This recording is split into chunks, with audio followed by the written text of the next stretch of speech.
How was Dynamite to do business with? He was great on most levels. He was very professional, hardworking in the ring. Just had incredible matches, and he was a strong ambassador for the promotion. He worked at such a high level that everybody else. Okay, he worked on such a high level that everybody else had to perform well just to try and keep up with him, and he was a very innovative promoter, and he had incredible matches with everybody and a great work ethic. Even when he was injured, sometimes he would blow out his knees or broke his ribs because his style was so intense. But he never wanted to be off or miss any work. And so he performed incredibly. Just an incredible work ethic. But he was mischievous too. Sometimes he would pull some pranks and ribs, and some of them were pretty mild. Some of them were worse than others, but if he liked you, he was very loyal to you. If he didn't like you, then he would make it pretty clear, and he might stiff you in the ring or challenge you in other ways.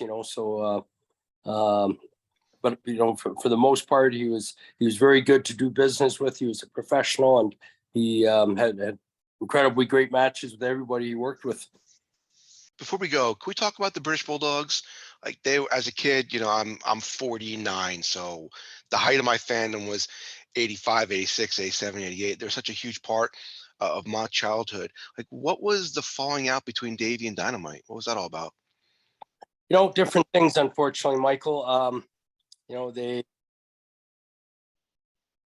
were incredibly great for each other, and for their careers. They worked as opponents first when Dynamite had been here for a few years, and then he paved the way for Davey about 3 years later, and they had some incredible matches. And I think that really helped launch Davey Boy as Dynamite's opponent, and then a few years later, because their styles were so similar, and they had been trained by the same guy in England, and then had very similar career paths where they broke in the UK, and then both came to Canada. Just Dynamite was a few years earlier than Davey, and they learned the Western style very well. They had incredible matches with Stampede, then did really well with New Japan, as a tag team and as opponents in their junior heavyweight tournaments. But so it was mutually beneficial for both of them, but I think Dynamite was always the leader, the more experienced, and he made most of the the important business decisions, and for them that was a very lucrative deal that they had with New Japan, and then later All Japan, and then with the WWF when they signed there. So unfortunately, after Dynamite's injury, with his back and other things that took their toll on him, his knees were shot, and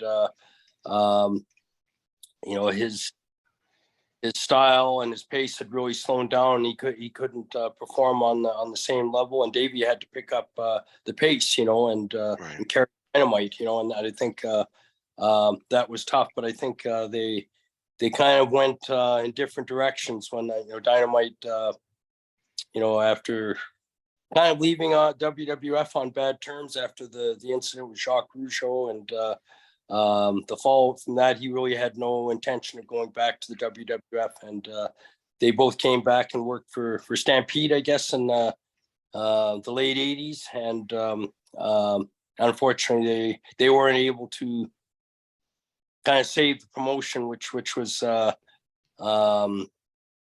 dying. We had just faced so many operating costs and losing some of our best talent, I guess, to the WCW and WWE at the time. And, so when my dad closed promotion at the end of 89, Dynamite and Davey were at a kind of a pivotal point. Davey wanted to go back to the WWF. I think he realized that was his best option, to make some money there and get reestablished. And Dynamite didn't want to do that. Dynamite just wanted to wrestle in Japan and maybe independently. And that's where they had some business differences. And Davey kind of chose to go in his own direction. And Dynamite felt betrayed by him. He just thought Davey was, didn't have gratitude or appreciation for the sacrifices that he had made, and they kind of went in their own directions. And when Davey went back to WWF as a single star and used the name the British Bulldog, Dynamite took that as a real slight, as a real insult, and he just felt Davey had betrayed him and left him behind, especially at a point where he couldn't perform in the same level that he once could because of all the injuries he had and the different things that his body had gone through from steroids and drinking and things like that. So and it was just very unfortunate. They never spoke to each other again. There was no reconciliation there, and they became pretty bitter, right to the end of their careers. And Dynamite wrote a pretty nasty book, portraying Davey as, someone who didn't have as much talent and didn't appreciate what he had done for him. And, and Davey went on to some pretty big success on his own, in the WWF, but, he was able to align himself with Brett and Jim Neidhart and Owen, and even Brian Pillman when they became the new Hart Foundation. So I think that had to be pretty difficult for Dynamite, to see that Davey had done well on his own and his career kind of spiraled downhill, mostly because of the wear and tear and the injuries, and Dynamite continued to wrestle in Japan for a number of years. But, I think he always felt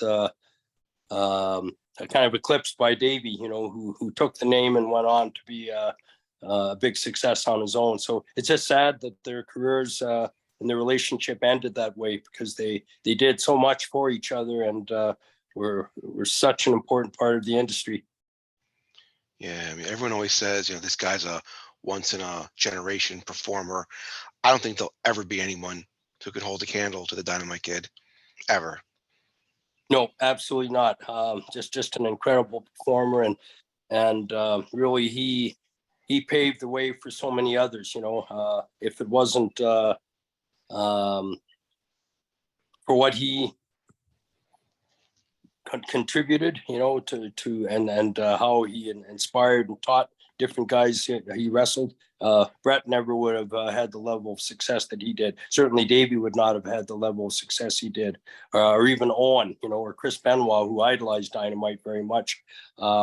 He inspired all of these guys, with his influence and then what he gave them, as opponents in the ring, so it can't be underestimated what he did for all these guys, and what he did for the whole industry, what he contributed to New Japan and All Japan for Stampede and for WWF. So we certainly owe a lot to Dynamite and how he revolutionized the business. Michael, it was a pleasure for me to be on your show, and you asked some very candid questions. It brought a lot of great memories back from the Stampede promotion. But Brett's son Dallas has kind of launched a new promotion here. It's called Dungeon Pro Wrestling. They've had about 5 shows in Calgary over the last year, and it seemed to be really catching on. They've been getting big crowds, and it's one of the best independent promotions going in Canada right now. But hopefully the promotion can spread to Edmonton and Saskatoon and Regina, and maybe other centers in Western Canada, even Vancouver and Winnipeg. But right now they're just getting established in Calgary, and some of their shows have been online as well. And I think it's just an incredible promotion. My nephew Harry Smith has been wrestling on those shows as well. And Brett's been involved, I guess, behind the scenes, but he's certainly supported Dallas in this bid, and I hope it's new promotion, that's able to kind of bring back wrestling on a higher level. It's certainly more of an emphasis on real wrestling and characters in the ring. It seems to be more of a traditional style, and yet it's very progressive. And we've had some really good talent working on shows here. So I think the Dungeon promotion is just going to get bigger and bigger, and hopefully it's established all across Western Canada in the next year.